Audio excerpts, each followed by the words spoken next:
Hello and welcome to FPL Mate, your best mate for fantasy Premier League content for the 2022-23 season. My name is Dan and today I thought we'd do a video asking one of the biggest questions of the summer so far. And that is the question of who you should go for in your forward position. Do you want to go for Haaland or do you want to go for Kane? I'm getting this question asked to me constantly. I'm having this conversation with different people. I'm seeing it discussed over on Twitter and Instagram and in spaces and in YouTube comments. It's all over the place. So hopefully guys, today we're going to put an end to this debate. We're going to help you to make your own decisions, but I'm also going to give my opinion as well. But we're going to back it all up with various bits of data that I've collected and made into graphics for you guys. So if you do appreciate what I've done today, it's taken a little bit of time to put this all together.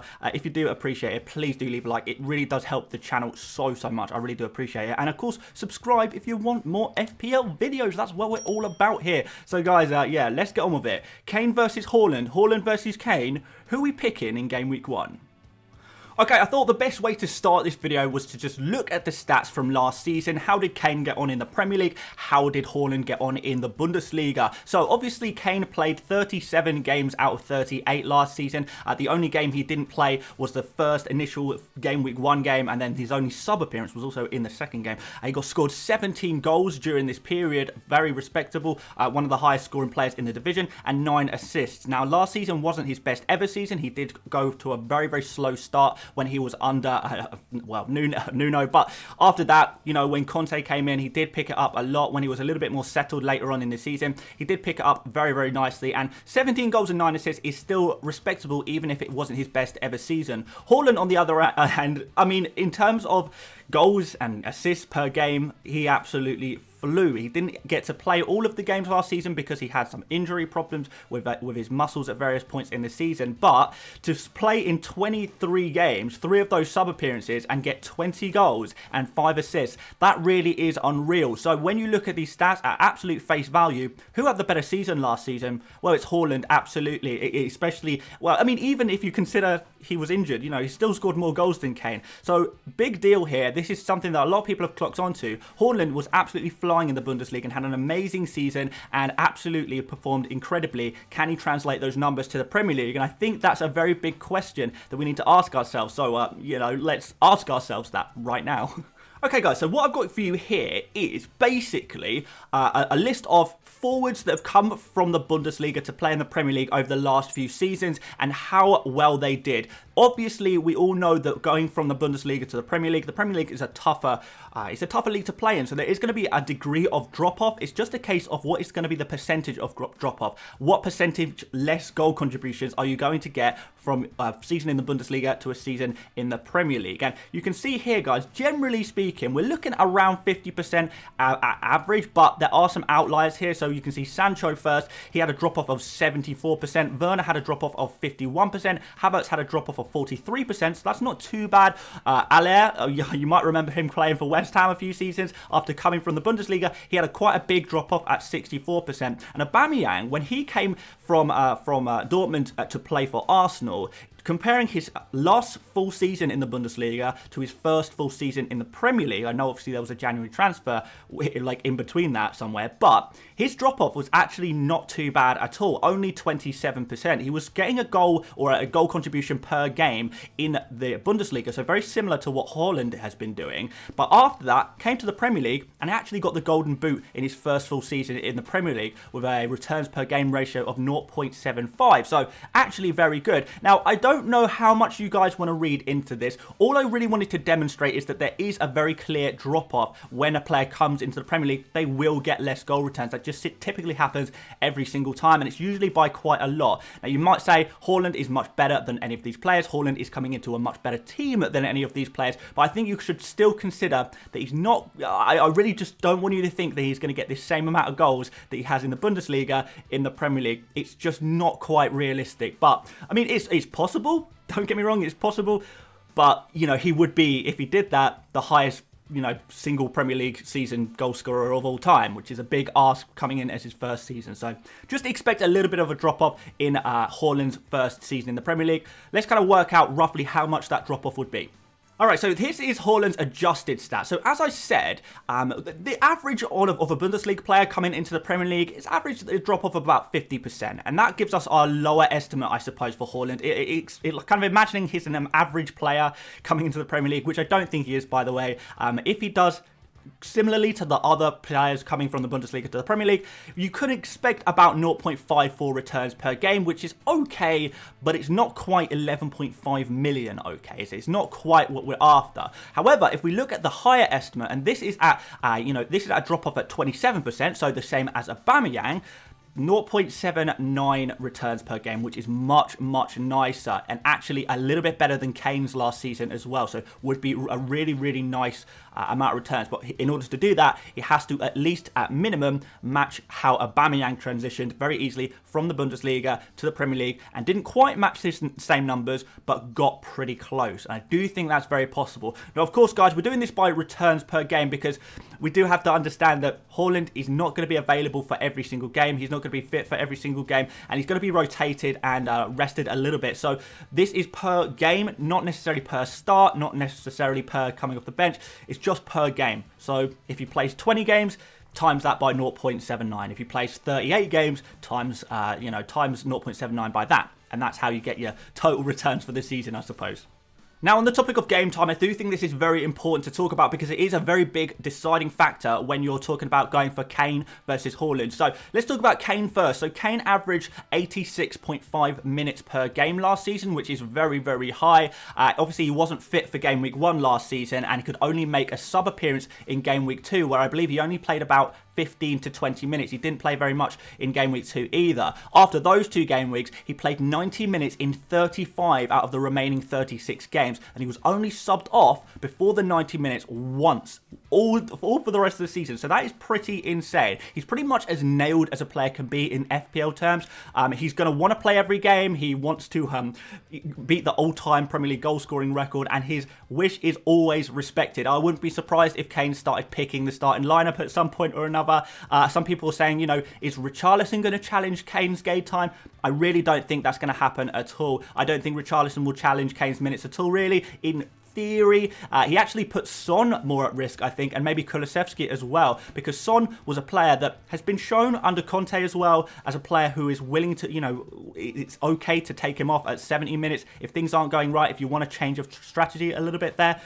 Over and over again, we've seen Son being taken off much, much earlier than Kane, when Kane just stays on the pitch for the full 90. So I think Son is a little bit more at risk than Kane, but in the general spectrum of things, Kane should be playing 90 minutes pretty much every single game for an entire season, as long as he's fit, which is very, very, very important. Haaland, on the other hand, slightly lower average minutes per game at Dortmund. It was 83.2. That is expected to drop under Pep Guardiola. We kind of know this. This is what Pep does. He rotates his teams, especially as all of the 6 UCL games will be played before the World Cup. So that's going to give even more motivation to rotate with an already, rotation-averse manager. So he may be rotated for tactical reasons as well. You can see some other different players playing in the forward position, depending on what tactics Pep wants to go with. He may be rotated to manage fitness, because we know he has had injury problems in the past.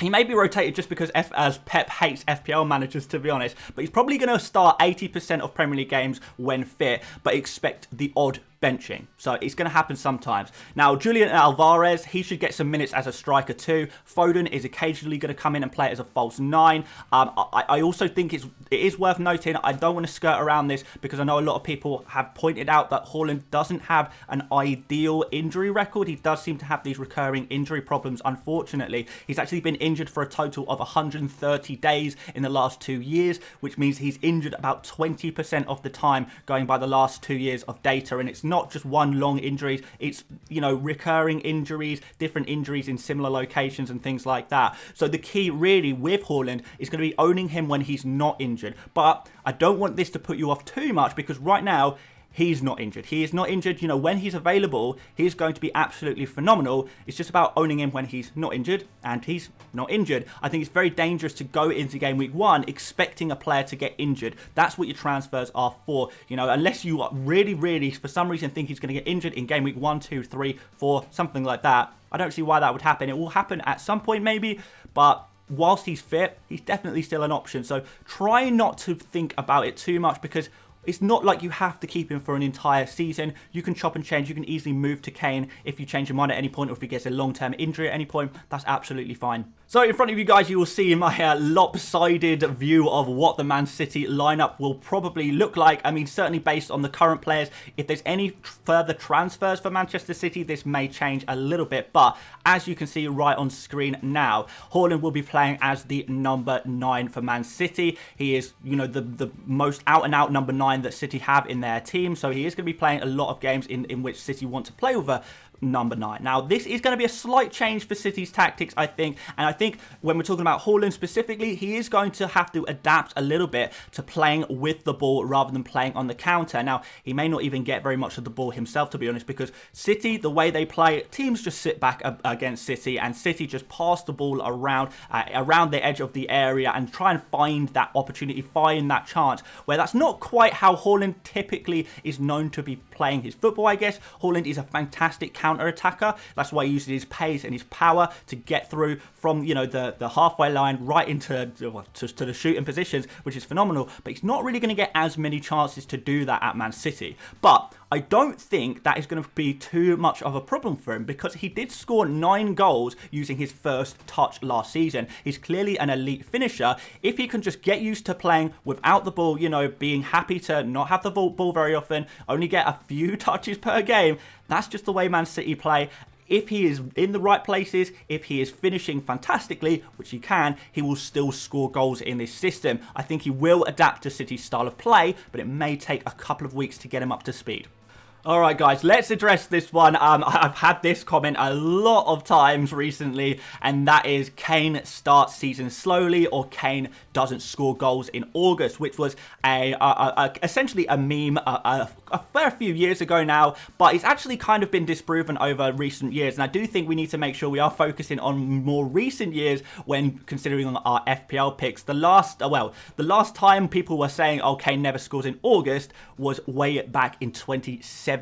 That was when the last season where Kane didn't score in August. After that season, he did score in August. That was when he broke his August curse, I guess. So that kind of Kane doesn't score in August thing is kind of 5 years outdated now. And, you know, we don't want to be using 5-year-old data when kind of choosing our FPL players. That is really, really kind of a little bit of a silly thing to do. Now, you can see from the last few seasons, he has actually scored goals and got assists in, you know, most of the last few seasons, and done actually quite well at the start of the season. So you can see here, in 2018-19, he got 2 goals in 3 appearances and 1 assist as well. In 2019-20, he scored 2 goals in 3 appearances. In 2020-21, now I have to admit, guys, this was not in August. The Premier League was delayed this season, so this actually took place, the start of the season took place in September, but out of 3 appearances, he got 1 goal and 4 assists. Now, last year, it wasn't so good. He started off the season injured. He obviously wasn't available for game week 1. Game week 2, he was only able to play a few minutes at the end of the game,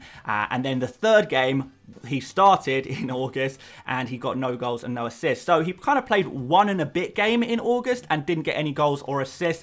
We know that Kane had a pretty poor start last season and a really strangely poor start in many ways. But I do just think, again, it's important to take the context into account. The situation was Kane was playing under Nuno, which just was not working for Spurs at all. I don't even think they had a single shot on target in the first 3 games. It just was not working under that system whatsoever. He was also had all of this Manchester City transfer drama. His head wasn't quite in the right place. He just lost the Euro final. He wasn't fit. He didn't have a single, you know, a single bit of pre-season. He had no pre-season for Spurs whatsoever, which has lined up a little bit in the past with when he hasn't scored in August or at the start of the season. It's usually when he doesn't have much of a pre-season. Now, the situation is different this year. He's under Conte. He loves the system. He is, you know, confident in a good Spurs team. He has clear targets that he wants to set for himself. He's got a pre-season ahead of him. He's fit. He's available.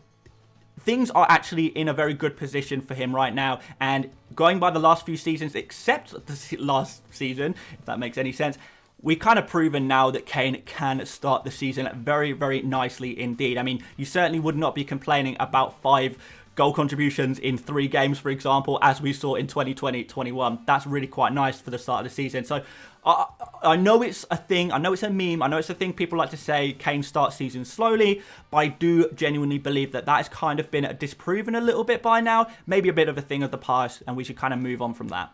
Alright, I want to talk about ownership of these players, because something that is absolutely huge is how many players are, how many managers are selecting these players. And you can see here very clearly, guys, that very few people are selecting Kane in their FPL teams compared to Haaland. And I do understand why. Haaland is this new shiny player, our new toy to play with. I mean, FPL is a game. FPL is meant to be fun. Let's play with the new toys, right? Before we go on to the old boring ones. So people are obviously very excited about Haaland, but I have to say, although, and I don't know if you've kind of got the idea in this video that I've lent one way or the other, but I do want to make very clear that both of these options are incredible options, and I don't think there's that much between them, and there certainly shouldn't be this much of a percentage difference between them in terms of selected by, because actually, really, it is pretty neck and neck in terms of who you should go for. Like, it shouldn't be this much of a difference.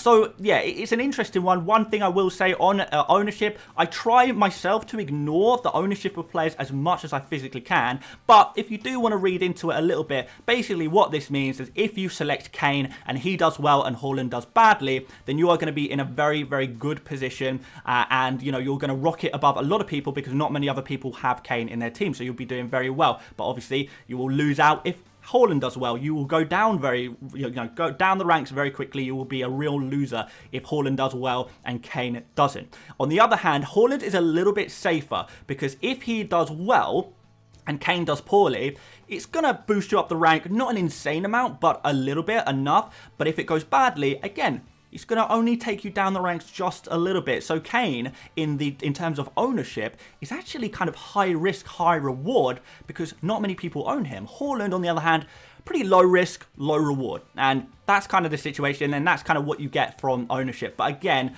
I always advise people to just pick the players you think are going to do the best. Try not to focus on the ownership, but those are the kind of ramifications that will happen. If you really just want to play safe, get a similar team to all of your other mates and maybe use kind of other players to be more differentials, and you just don't want to take a risk on not having Haaland, then select Haaland. Let's do a summary, guys, and kind of give the final criteria of what you should kind of be doing in this head-to-head. Who are you going to go for, Kane or Haaland?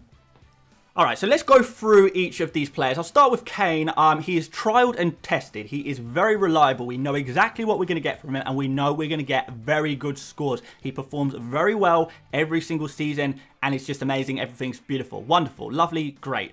He's got a better game week 1. He obviously plays against Southampton. I think he'll have a very good game against Southampton, so that is a real nice confidence boost in game week 1, isn't it, when you get a good score. On the other hand, Haaland, only plays against West Ham, which is not the ideal fixture, I guess, and is obviously not trialed and tested either. So we don't really know what's going to happen with Haaland. Whereas Kane, we kind of already know he's going to perform very well, and it's good that Kane obviously is 1 million cheaper than he was last season as well. So technically, an even better asset than he was last season, and people were very happy to buy him last season.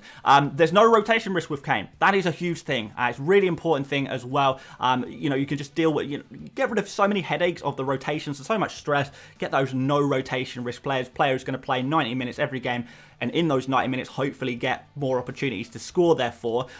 Kane is obviously a great differential pick because not many people are actually going for him, and I think because he is the more boring trialed and tested pick, he's also probably going to be the expert pick as well. So lots of huge advantages for Kane. The biggest advantages really are, you know he's going to get game time, you know he's not going to get rotated, and you know what to expect from him, and you know you're going to get a good score. Now Haaland is a little bit different. He is the fun pick. He is exciting. FPL, like I say, is meant to be fun. This is a very exciting pick because you're not really quite sure what you're going to get. Could he be much better than Kane? Absolutely. Could he be much worse than Kane? Yeah, that's totally possible as well, especially when you take into consideration pep roulette and pep rotation, you know. He has the better opening fixtures, Haaland does. He is a safe, effective ownership pick, and what I mean by that is exactly what I was saying kind of on the last slide. It's not really going to affect you that much if he does really badly because everyone else has got him anyway, so it's not really going to affect you. You're going to be fine either way. He's a great game week 2 and game week 5 captain option if you're willing to trust him right at the beginning of the season. And finally, I know it says could be better, but what I mean here is he could be better than Kane. There's every chance that he's even better than Kane. We just don't know yet. Hopefully we're going to find out, you know, over the coming months who's going to be the better option. But for me personally, guys, I am still edging towards Kane. And I think if it wasn't for the effective ownership, I'm sure a lot of you guys would be edging towards Kane as well. Like I say, it is a boring pick, definitely a boring pick, but I know what I'm getting with Kane. And if Haaland does take a couple of weeks to adjust, that's fine. I will collect the Kane points whilst I wait for Haaland to adjust. And then if I need to, if I'm not feeling confident in Kane anymore, I can make that switch over to Haaland. But I do really like the idea of starting with Kane. But as I say, guys, they are both fantastic picks. I don't think there's one right answer. And I think different people, this is going to be controversial because different people are going to land different side of the fence. People are going to be very strongly opinionated one way or the other. But what I would say is if you think one is amazing and one is terrible, I imagine there's probably a bit of bias there because they are both really, really good, and I genuinely do not think there's that much in this one whatsoever. I'm edging towards Kane personally, but you may like some of these factors and some of these positives and some of these attributes that Haaland has a little bit better. You might want the fun, you want the safe EO, you might want the captain pick for game week 2 and 5, and if so, then fine. Haaland is the one for you. Kane is not the one for you. But for my playstyle, Kane is the one for me. So, you know, it's different strokes for different folks, I suppose. And yeah, hopefully this video has helped you make that decision, helped you kind of discover the kind of benefits and drawbacks from each player and kind of what to expect from each of them in the upcoming season. I know doing the research for this video has certainly helped me to kind of decide who I want to go for out of the two players. So yeah, hopefully this has been really good for you. Sorry if this was a bit of a long one. Like I said, there was just so much to talk about, and I just wanted to make a definitive video that just covers everything I can think of when, you know, all of the deciding factors when kind of considering which player to go for out of the two, because it is going to be a huge decision for you guys to make, and it is going to be a decision that may affect your whole season. So I did want to give you the lowdown on that one. Guys, if you appreciate this video, if you enjoyed this video, or whatever, and you just liked watching it, I guess leave a like. Like I say, really helps out the channel a lot. And if you like FPL content, please do subscribe as well. I've got loads to come. We're going to do some more tier lists. I know you guys liked the hell out of the last tier list video I did on my tier list of forwards. So we're going to do the midfielders next. That'll probably come out tomorrow. Crazy stuff. And yeah, that's pretty much it, guys. So once again, thank you so much for watching, and I will see you later, mates. Bye-bye.